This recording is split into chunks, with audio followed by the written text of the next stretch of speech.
Hi friends, എല്ലാവർക്കും നമസ്കാരം. ഇന്ന് ഞാനിവിടെ ഉണ്ടാക്കുന്നത് ഒരു 4 മണി പലഹാരമാണ്. ഒരു നാടൻ റെസിപ്പിയാണിത്, ഉള്ളിവട. എളുപ്പത്തിൽ വളരെ കുറച്ച് ഇൻഗ്രീഡിയൻസ് വെച്ച് നമുക്കിത് ഉണ്ടാക്കിയെടുക്കാൻ പറ്റും. അപ്പോൾ ആദ്യമായിട്ട് ചാനൽ കാണുന്നവർ ആരെങ്കിലും ഉണ്ടെങ്കിൽ നിങ്ങൾക്ക് കണ്ടിട്ട് ഇഷ്ടമാവുകയാണെങ്കിൽ ലൈക്ക് ചെയ്യാനും സബ്സ്ക്രൈബ് ചെയ്യാനും മറക്കരുത്. അപ്പോൾ നമുക്ക് വീഡിയോ കാണാം. ഇവിടെ ഞാൻ 4 മീഡിയം സൈസുള്ള സവോളയാണ് എടുത്തിരിക്കുന്നത്. ഞാനിത് വളരെ നൈസായിട്ട് അരിഞ്ഞെടുത്ത് വെച്ചിട്ടുണ്ട്. ഇനി ഇതിലോട്ട് നമുക്ക് കുറച്ച് കറിവേപ്പില ചോപ്പ് ചെയ്ത് ചേർത്ത് കൊടുക്കണം. പിന്നെ അതുപോലെ 2 പച്ചമുളക് നമുക്ക് ചെറുതായിട്ട് അരിഞ്ഞത് ഇടാം. ഇനി ഒരു ചെറിയ കഷ്ണം ഇഞ്ചി ചെറുതായിട്ട് അരിഞ്ഞത് നമുക്കിടാം. ഉപ്പ് 1/2 സ്പൂൺ ചേർത്ത് കൊടുക്കാം. ഇനി ഇതിലോട്ട് 1/2 സ്പൂൺ കാശ്മീരി മുളക് പൊടി ചേർത്ത് കൊടുക്കണം.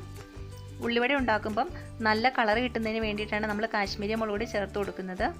ഇനി ഇതെല്ലാം കൂടി നമുക്ക് നന്നായിട്ടൊന്ന് തിരുമ്മി യോജിപ്പിച്ചെടുക്കണം.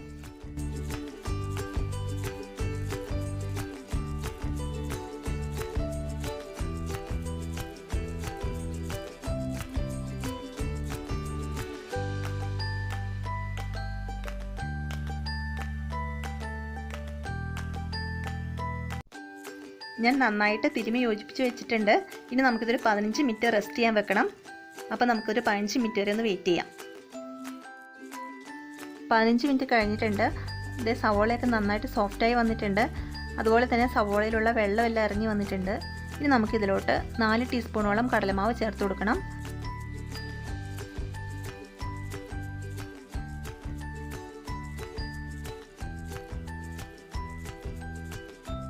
അതുപോലെ തന്നെ അതേ അളവിൽ 4 ടീസ്പൂണോളം മൈദയും കൂടി ചേർത്ത് കൊടുത്തിട്ട് നന്നായിട്ടൊന്ന് കുഴച്ചെടുക്കണം.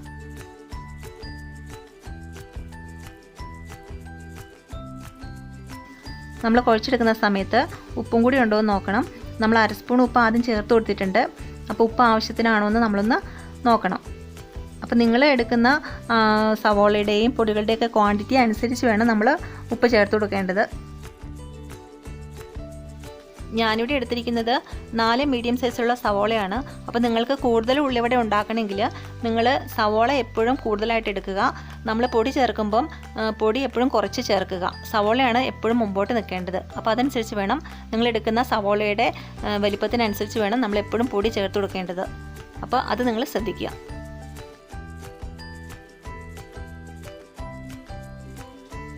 ഞാൻ നന്നായി കുഴച്ചെടുത്തിട്ടുണ്ട്. ഇനി നമുക്ക് പാൻ ചൂടാകാൻ വെക്കാം. പാൻ നന്നായിട്ട് ചൂടായിട്ട് വരുമ്പം നമുക്ക് ആവശ്യത്തിന് വെളിച്ചെണ്ണ ഒഴിച്ചു കൊടുക്കണം.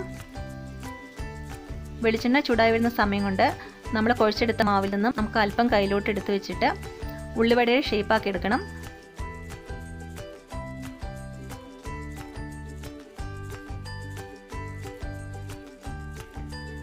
എണ്ണ നന്നായി ചൂടായി വന്നിട്ടുണ്ട്.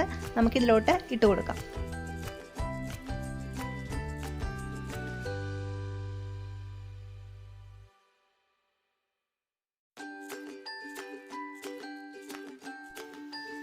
ഉള്ളിവട ഉണ്ടാക്കുമ്പം എപ്പോഴും ഫ്ലെയിം മീഡിയത്തിൽ ഇടാവുള്ളൂ. കാരണം ഉള്ളിവടയുടെ ഉൾവശമൊക്കെ നമുക്ക് നന്നായിട്ടൊന്ന് വെന്ത് കിട്ടണം. അപ്പോൾ നമ്മൾ ഇത് മീഡിയത്തിൽ ഇട്ട ശേഷം ഒന്ന് വെയിറ്റ് ചെയ്യണം. ഇടയ്ക്ക് തിരിച്ചിട്ട് കൊടുക്കണം. അങ്ങനെ തിരിച്ച് മറിച്ച് വിട്ടിട്ട് നമ്മളൊന്ന് ബ്രൗൺ കളറായി വരുമ്പോൾ നമുക്കിതൊന്ന് എണ്ണയിൽ നിന്ന് കോരി മാറ്റിയെടുക്കാം.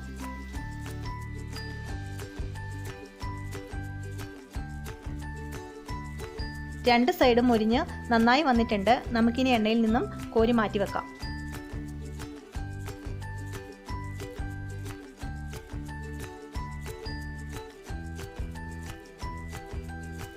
ടേസ്റ്റി ആയിട്ടുള്ള ഉള്ളിവട റെഡി ആയിട്ടുണ്ട്. നല്ല ടേസ്റ്റാണ്. തീർച്ചയായിട്ടും നിങ്ങൾ ട്രൈ ചെയ്ത് നോക്കണം. നിങ്ങൾക്ക് ഇഷ്ടമാവുകയാണെങ്കിൽ ലൈക്ക് ചെയ്യാനും സബ്സ്ക്രൈബ് ചെയ്യാനും മറക്കരുത്. അപ്പോൾ മറ്റൊരു വീഡിയോയുമായി നമുക്ക് വീണ്ടും കാണാം കേട്ടോ.